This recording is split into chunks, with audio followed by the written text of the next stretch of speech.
શું અપડેટ છે આજે બ્રોકરેજ હાઉસીસ તરફથી? ગુડ મોર્નિંગ ચાંદની. ચાંદી, આજે મારા રેડારમાં બે જ શેર્સ છે જેના પર બ્રોકરેજ રિપોર્ટ જાહેર થયા છે. શરૂઆત આપણે નિપ્પોન એએમસીથી કરશું. તેના પર HSBC તરફથી ખરીદારીની સલાહ આપી છે અને લક્ષ્યાંક તેમને ₹665 પ્રતિ શેર કર્યા છે. તેમના મતે ક્વાર્ટર 4માં નવા ઇન્ફ્લો અને ઇક્વિટી એએમસી જે તેના માર્કેટ શેરમાં શાનદાર ઉછાળો આવ્યો છે. તે સાથે તેમનું એ પણ કહેવું છે કે AUM મિક્સ એક્સચેન્જ યીલ્ડ છે તેના પ્રોફાઇલમાં FY 25-26 માટે EPS અનુમાન જે છે તે 1.6 થી 5.4% વધવાના તેઓ અનુમાન રાખી રહ્યા છે. એટલે HSBC તરફથી નિપ્પોન એએમસી માટે ખૂબ જ એક પોઝિટિવ આપણને બ્રોકરેજ રિપોર્ટ આવતા જોવા મળી રહ્યા છે.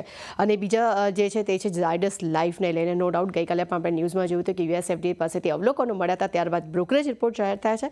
ત્યાં નોમુરા તરફથી ત્યાં બાય રેટિંગ જોવા મળ્યા છે અને લક્ષ્યાંક તેમને ₹988 પ્રતિ શેર કર્યા છે. તેમના મતે USFDA પાસેથી ઝારોડ ઇન્જેક્ટેબલ યુનિટ જે છે તેમને 10 અવલોકનો મળ્યા છે, પરંતુ અવલોકનો કયા રીઝનના છે તેના પર અત્યારે કોઈ પણ જાતની ચોખવટ થઈ નથી. તે સાથે તેમનું એ પણ કહેવું છે કે અવલોકોની કોઈ પણ વિગત પણ જાહેર થઈ નથી, પરંતુ અવલોકોની સંખ્યા જે છે તે ખૂબ જ મોટી છે.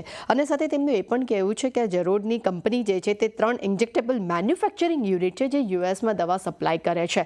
અને આ યુનિટથી યુએસનું યોગદાન યુએસની આવકનું યોગદાન લગભગ 3%નું છે.